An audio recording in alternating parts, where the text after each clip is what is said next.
आप देख रहे हैं सूत्रकार समाचार। धोखे मार देती किसी भी लड़की से नहीं, मैंने हिंदू वाला हाँ, हिंदू वाला होना चाहिए और मुसलमान और ईसाई फैसला नहीं होना चाहिए। क्यों आत्महत्या कर ली कि आपकी जो कविता जो सुनी थी उसी कारण उसको मोह भंग हो गया जीवन की जिंदगी से। नमस्कार, मैं हूं संजय समर। आप देख रहे हैं सूत्रकार समाचार। आज हमारे साथ हैं देश के जाने माने वरिष्ठ पत्रकार चंद्रेश्वर। आप नाम जानते होंगे, कवि थे राम वृक्ष बेनीपुरी। हाँ, तो राम वृक्ष बेनीपुरी 36 का रिश्ता था। अच्छा, हरिवंश राय बच्चन और राम वृक्ष। हाँ, सुना है कुछ तलखी इन लोगों में थी और जो वाकजुद होता था वो बड़े रंगबाजों के टाइप हुआ करता था।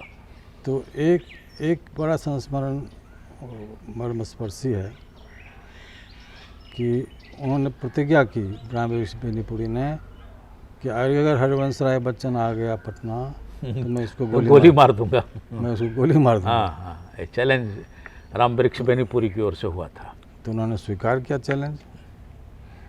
अच्छा, तो एक बार मुजफ्फरपुर का कार्यक्रम उनको मिल गया, कवि सम्मेलन था। तो उन्होंने कहा कि श्यामा मैं जा रहा हूँ वो कवि सम्मेलन में। तो मैं कहाँ, बिहार जा रहे हो? वहाँ एक जो उनकी अपनी भाषा में, हिंदी में नहीं, अपनी भाषा में जो कहा है ना, इतना बढ़िया है। कहा कि तो क्यों मार दे तो, ऐसे कुछ, तो क्यों मार देता हूँ, तो क्यों मार दे तो मत जा। तो इसका देखिए तो लगेगा कि दोनों प्यार था, है ना, बेइंतहा प्यार। तभी तो ये तो दर्द है, ये तो जो बात निकली होगी श्यामा से वो तो अंतःकरण से निकली होगी। निकली तो गए ये, और उन्होंने लिखा है कि कोई गोली नहीं चली, राम वृक्ष बेनीपुरी आए, उसका भी सम्मेलन में भी आए। अच्छा, उसका भी सम्मेलन में भी पहुंचे? हाँ, उसका भी राम वृक्ष बेनीपुरी आए। कुछ लोगों को होती है लंबी लंबी हाँकते हैं ना, उसी में ये अपना हाँक दिए, गोली मार देंगे। हाँक दिए नहीं, लेकिन एक चीज़ हम बताएं कि श्यामा के बाद भी कई महिलाओं से इनके रिश्ते रहे हैं। हाँ, रिश्ते रहे हैं। और एक ब्राह्मण परिवार था, विधवा थी, उनका एक बेटा था करकल उनके बेटे का नाम था। उसकी शादी हो गई, करकल की शादी हो गई और उसका नाम था चंपा। तो मतलब करकल की मम्मी का नाम था चंपा? नहीं, करकल की पत्नी का नाम सुंदर नाम था। अच्छा, करकल की माँ का नाम सुंदर था और वो विधवा थी, है ना।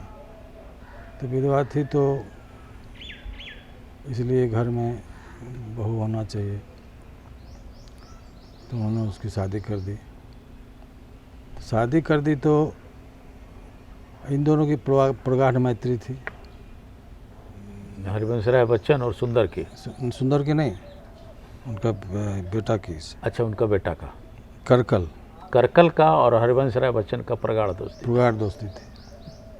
उसमें बातचीत हुई होगी कि चलो तुमको भी मिलाएंगे, उसे मिला दिया।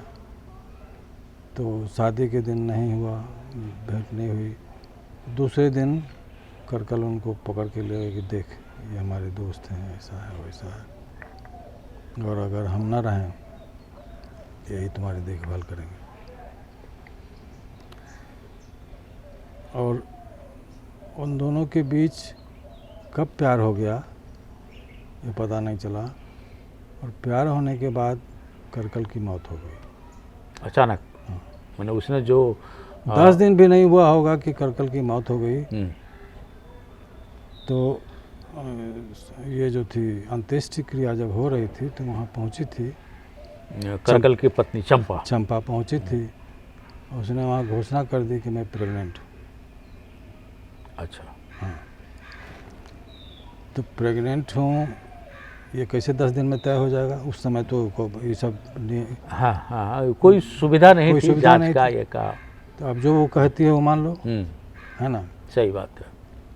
लेकिन हरिवंश राय बच्चन ने जिस तरह से लिखा है उससे लगता है कि प्रेग्नेंट नहीं थी और भविष्य के लिए हम मेरे साथ रहना चाहते थे।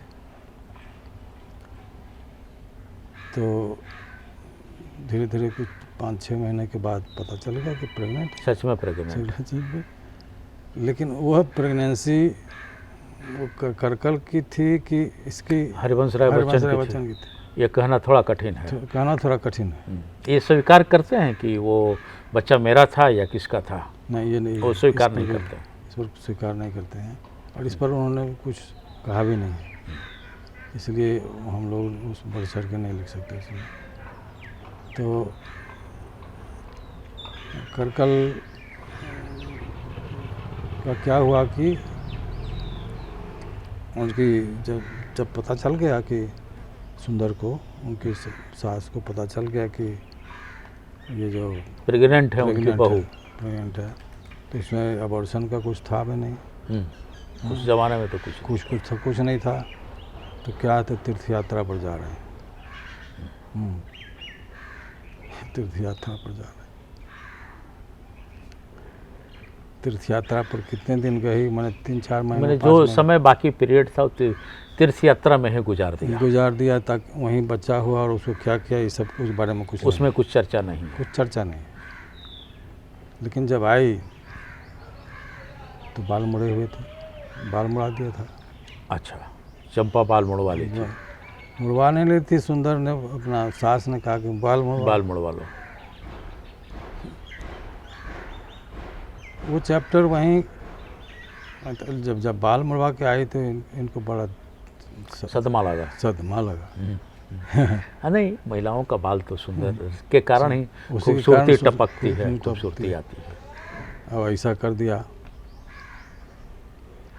विक्षोभ था, मन में था, लेकिन उनके पिताजी चाहते थे कि इसकी कोई दूसरी शादी हो जाए।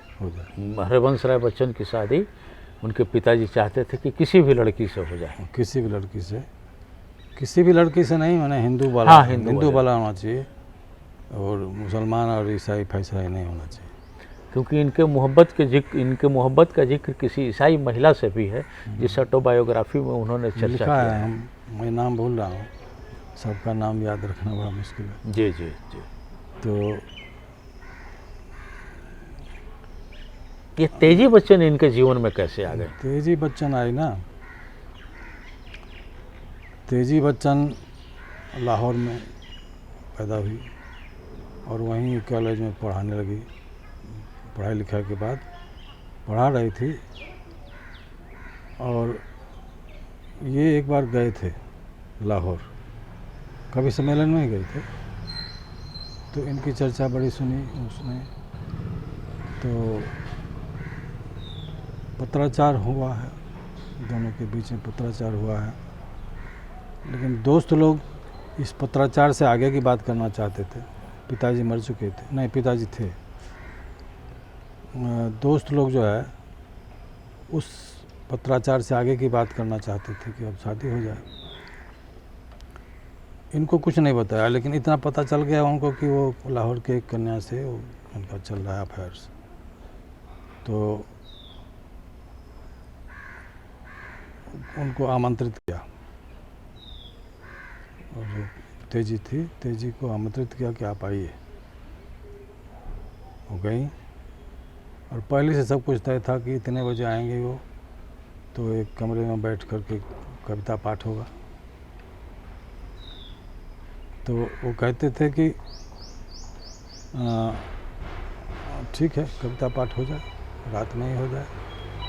8-10 जो उनके मित्र दोस्त थे वो बैठे, कविता होने लगी और धीरे धीरे उठकर लोग जाने लगे। रात 2 बज गया। तो अंत में अब हरिवंश राय बच्चन ने अपना सुनाना शुरू किया, तो वो फपक के रोने लगी। तेजी बच्चन रोने लगी, कुछ कविता सुनाया वो जो कविता कौन सा, उसके बाद उन्होंने लिखा है कि उसके बाद मैंने वो कविता सुनाना ही बंद कर दिया। अच्छा, हाँ, वो कविता का जिक्र उन्होंने किया? कौन सी कविता थी या उसको? नहीं, उस कविता का जिक्र नहीं किया। एक कवि सम्मेलन से लौट रहे थे तो मैं देखा कि एक व्यक्ति ने आत्महत्या कर ली ट्रेन में चल के। क्यों आत्महत्या कर ली कि आपकी जो कविता जो सुनी थे उसके कारण उसको मोह भंग हो गया जिंदगी से और उसने आत्महत्या कर ली। तो उस प्रतिज्ञा तो उन्होंने वहीं की थी, लेकिन दोस्तों के कहने पर उन्होंने वो कविता सब सुनाई और मधुशाला भी उसमें था, मधुशाला भी सुनाई। तो सुबह हुई, चाय वाय का तो कोई कुछ था नहीं उस समय।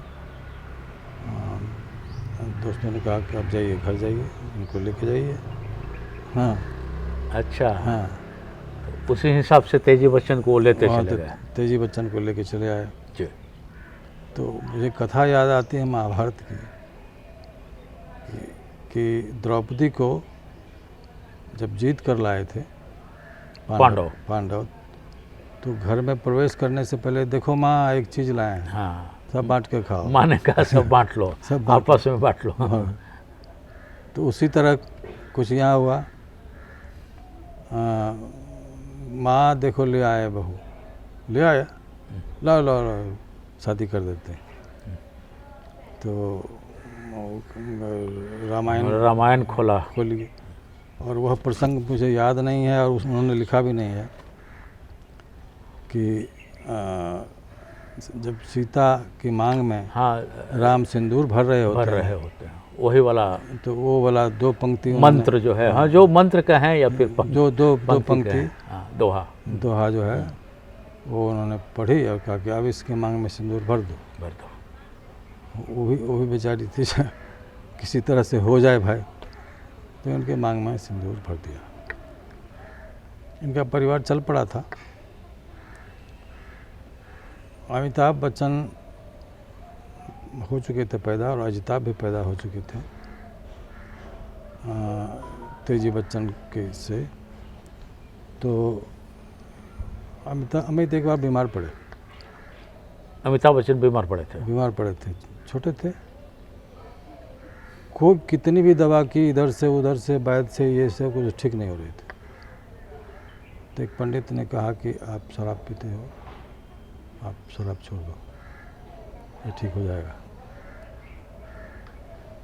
तो उन्होंने लिखा है, मैंने कहने पर शराब छोड़ दी और धीरे धीरे अमित ठीक हो गए, स्वस्थ होने लगे। उस दिन से मुझे ईश्वर पर भरोसा हो गया और अब मैंने शराब छोड़ दी थी। तो अब उसके बाद का जो प्रसंग है बहुत लंबा चौड़ा प्रसंग है। तेजी बच्चन का भी है और उनका। चंद्रेश्वर जी को निवेदन करेंगे कि हमारे दर्शकों को बताएं हरिवंश राय बच्चन के बारे में। मुझे इजाज़त दीजिए, नमस्कार। अगर आपको हमारा वीडियो पसंद आता है तो हमारे चैनल को लाइक, शेयर और सब्सक्राइब करना ना भूलें।